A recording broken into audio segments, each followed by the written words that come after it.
welcome. This is another Forge Coffee conversation, and we are coming together this morning to talk about the theme of patient navigation with our own client service coordinator, Janet Dees. And so I'm going to go ahead and pass this over to Janet just to go ahead and introduce herself a little bit, talk about how she became a patient navigator and why she was interested in this work in the first place.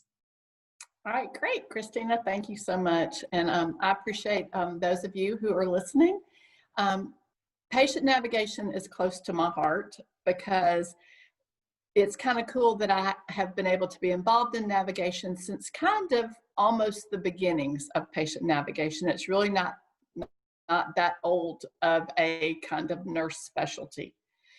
How I personally became involved, I've been an oncology nurse for 35 years. I've worked with mainly GYN oncology patients, but for the past many years, mostly with breast cancer patients.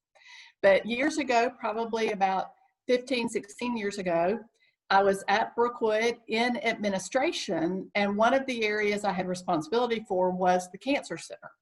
And Dr. Dumas, who is one of the radiation oncologists in the cancer center, asked to talk with me. And Dr. Dumas is one of those guys that he doesn't have a lot to say, but when he does, you should probably listen. It usually is pretty important.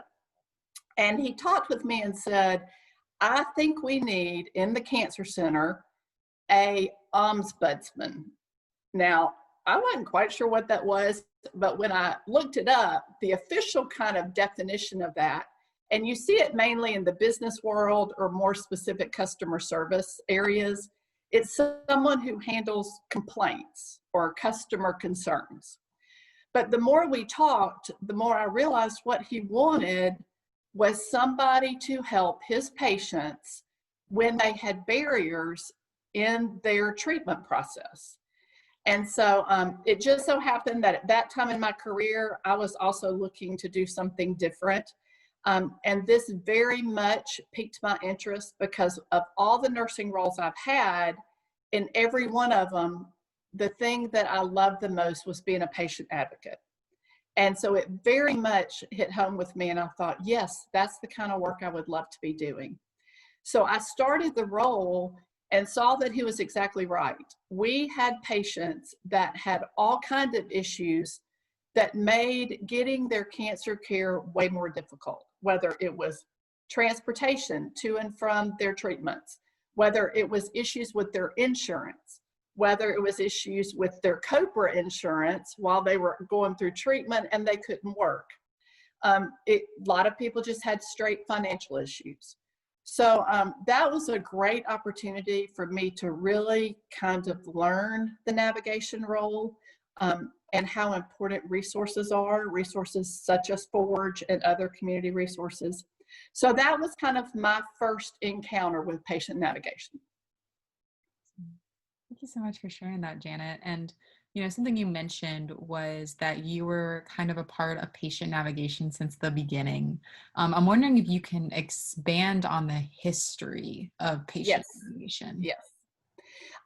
This was very interesting to me when I did research on it many years ago. But in 1989, which really wasn't that long ago when you think about healthcare and all that has transpired, the American Cancer Society did hearings where they actually did personal interviews with patients.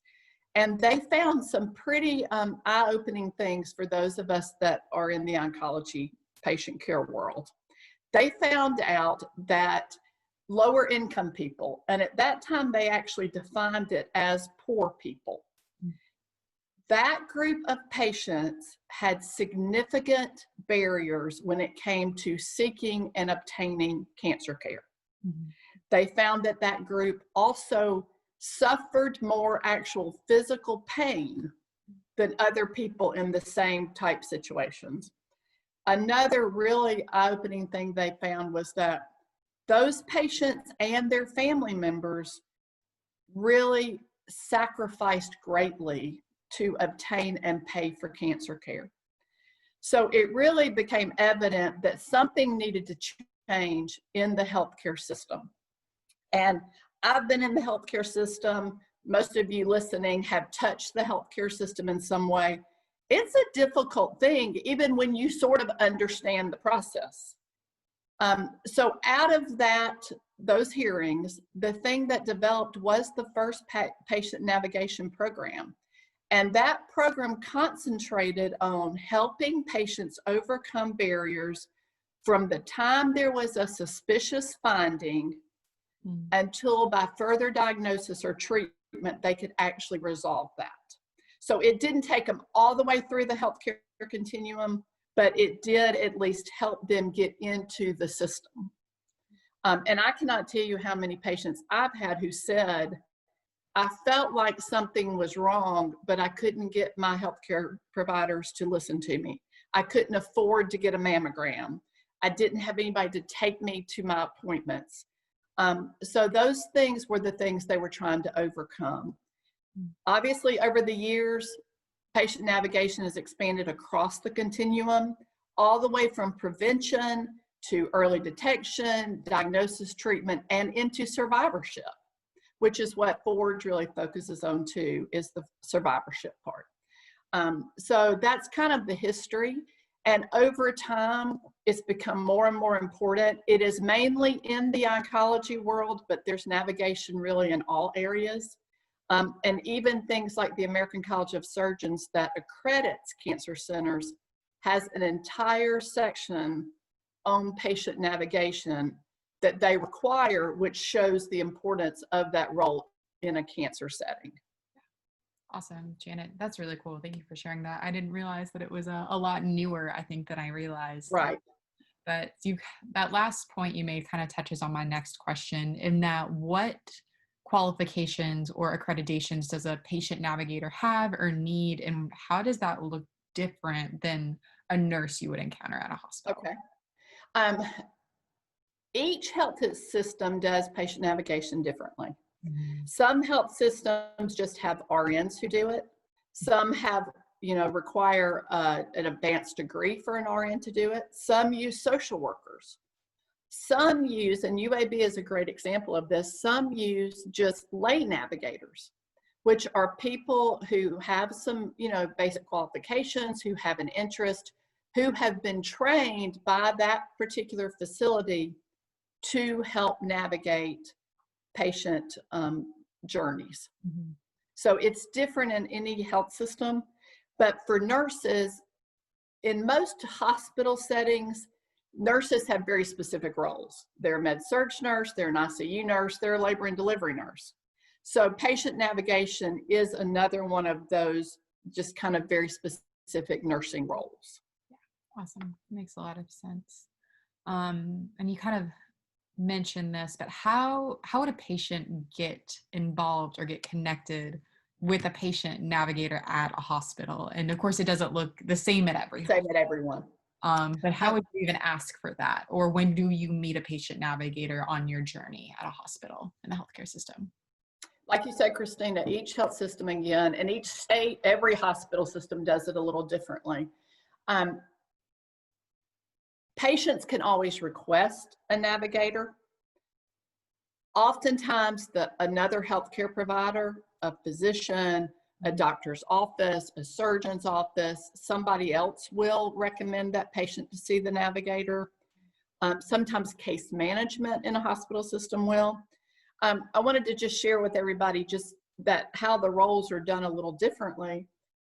I kind of told you about that first role of navigation I had, which was very hands-on with barriers to patients getting what they needed during treatment. When I most recently was a navigator at Brookwood again, my role was a little different in that the way I came into a patient's journey was that when they got an abnormal mammogram that showed that they were going to need a biopsy, those mammograms came directly to me. I had an agreement with the surgeon's office and the OBGYN offices and the primary care offices that I actually called that patient, explained what that meant about getting a biopsy. And the good news about that is still even today, 80% of breast biopsies are normal and are not cancer. most patients don't hear that though when you tell them they have to have a biopsy. So there's a lot of support that's needed during that little piece of that. And then my primary role was getting them into the surgeon's office as quickly as possible. And we had an agreement with the surgeons that they would see those patients within 24 to 48 hours, if at all possible.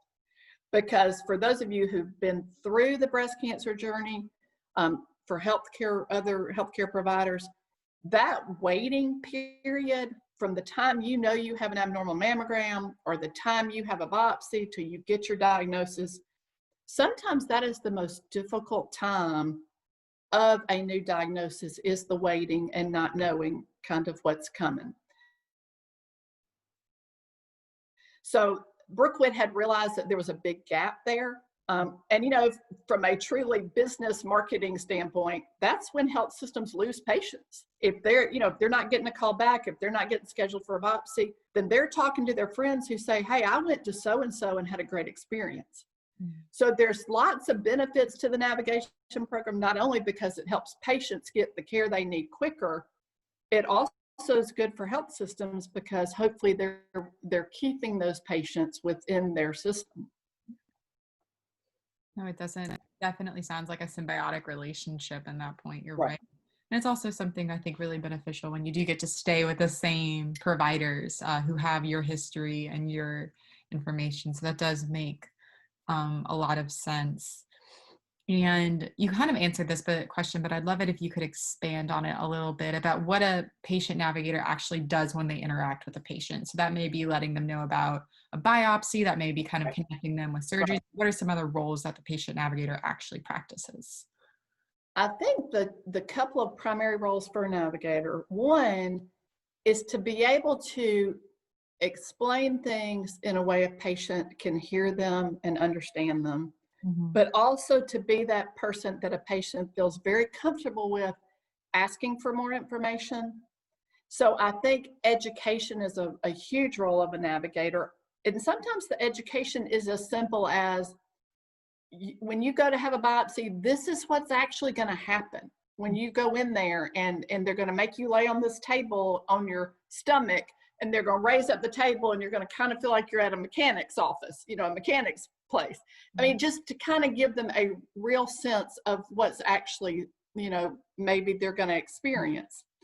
I think the other main role of a navigator is to truly find out what barriers are keeping the patient from being able to have the best experience they can.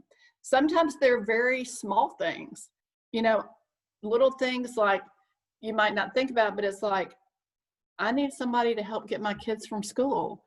You know, I'm worried about how my children are going to react.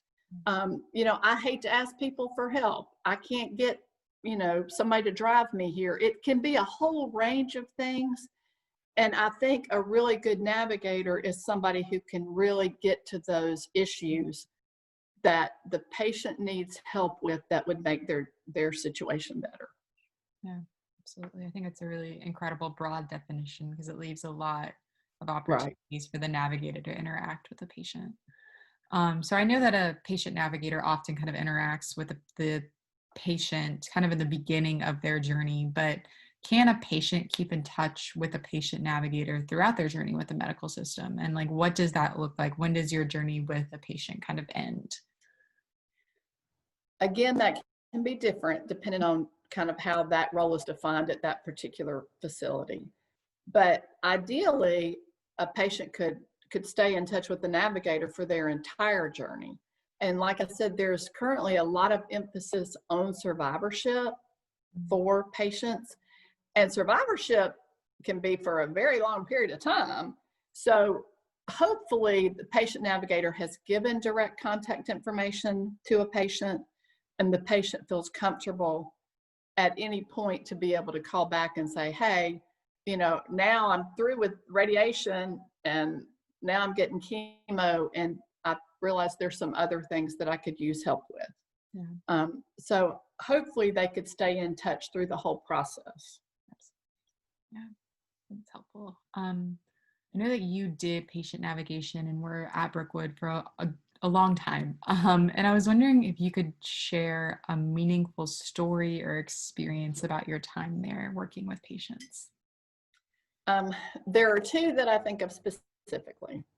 And one was kind of early, because what I didn't say earlier was when I was at Brookwood, the most recent time as a navigator, in addition to the piece of the mammogram and all of that, I also saw all of the new patients in the cancer center that were coming for radiation, and all the new breast patients. So I was meeting with a patient one day, and we were kind of talking through her situation, when her radiation was going to start, you know, what kind of resources she had, what she might need. And the whole time I'm talking to her, I realized that her glasses are barely on her face. I mean, she's got them rubber band and paper clipped, you know, she was missing pieces of them. And I could just tell by talking to her that she was really pretty miserable, you know, because like I said, sometimes it's the little things that will be the most hardest and the most aggravating. Mm-hmm. And so as we were talking, I asked her about her glasses, and she said, well, I need a new pair, but I went to see somebody and they're going to be $300 and I don't really have that. Mm-hmm. So one of the things we were able to do for her was I got in touch with the Brookwood Baptist Foundation, wrote a grant for them, and we were able to work with an optometrist and get her a pair of glasses. Mm-hmm. And although that seems like a little thing for her, it just made a world of difference. It was just, she could see things better, which as y'all probably know, when you've had issues with hearing or seeing or have a bad cold, and sometimes just truly seeing more clearly helps you understand things more clearly. Mm-hmm. And so that was a big win, I thought, for her. Then we had another patient, just a really delightful patient, that when I talked with her, her concerns were not about herself at all. She was a caregiver for her husband, who was a paraplegic, and she pretty much was a full-time caregiver to him. Her primary concern was, what am I going to do about taking care of him while I'm getting treatments, while I might not feel well? And that was a situation where at the time, as a navigator, Forge was a resource that I accessed, and I actually got that patient hooked up with Forge. They were able to help her get a hospital bed for her husband. We also were able to get some sitter care for her husband, just finding some resources for that. And those little things, again, made a huge difference in helping her feel like that she was able to not only manage her own health care, but she would be able to continue to do her roles that were very important to her. So again, with navigation, one of the primary important things a navigator has to have is relationships with community resources, and know where to find help for a patient if they or their healthcare facility can't provide it directly. So those were just two patients. Like I said, it's very different. You know, glasses for one, hospital bed for another. But for them in their particular situations, it was things that mattered a lot to them. Yeah. Absolutely, Janet. Thanks for sharing that. And I can imagine, especially in a stressful situation already, those things really matter and make a difference. So thank you for sharing that. Kind of my final question to move us into our conversation after this interview portion is, what advice would you give to someone who is newly diagnosed with breast cancer, knowing that you've seen so much in your past several years working at Brookwood and now with Forge? So yeah, what advice would you give someone who is newly diagnosed? I think the primary thing is, as a newly diagnosed patient, and for those of you who are newly diagnosed patients, you may have lots of other things to actually say, but I think it's important to get as much information as possible, but it needs to be accurate information. Mm-hmm. We tell patients, and I'm bad at doing this my own self, for me and my family, you don't start Googling a lot of things. You know, we only know a piece of information, and what you find on the internet sometimes is not accurate, mm-hmm. or it doesn't fit your situation even though you think that it might. Mm-hmm. But getting good, accurate information is important. I think having somebody with you, if at all possible, when you have conversations with a physician or a nurse practitioner or whoever it may be, so that you both hear things, because really and truly, you think you're hearing it and you do, but when you try to recall it, you may or may not actually remember the specifics of things. That's why writing things down is important, writing questions. And that's one reason we have a tip sheet about talking to your physician. And I think everybody has to handle a diagnosis in the best way they can. Mm-hmm. If they need to grieve and eat chocolate and be sad for a period of time, then that's what they need to do. Mm-hmm. If they need to just get super busy and act like it's not happening for a period of time, that's what they need to do. Everybody grieves differently, and a cancer diagnosis, although the great news about breast cancer is it's still usually mostly good news. Most people still do really, really well. But it is a grief process. You see that, your health may change, your roles may change because you might not feel well. Everybody has to handle that the way they have to handle that. And I think another final thing I would say is most women, especially most women who have responsibilities, don't like to ask for help. Mm-hmm. I think it's super important for women to feel like they can ask for help, whether that is from a nurse navigator, whether that is from their church family, whether that is from their own family. If people offer to do things for you, accept those things. Be willing to take the help. You won't always need it, and take advantage of it when it's being offered. And so those are just a few things. And like I said, some of you may have better advice, but those are just some basic things I would say is grieve how you need to, get as much good information as you can, have a support system that's hearing and helping you through the journey, and just accept help when it's offered to you.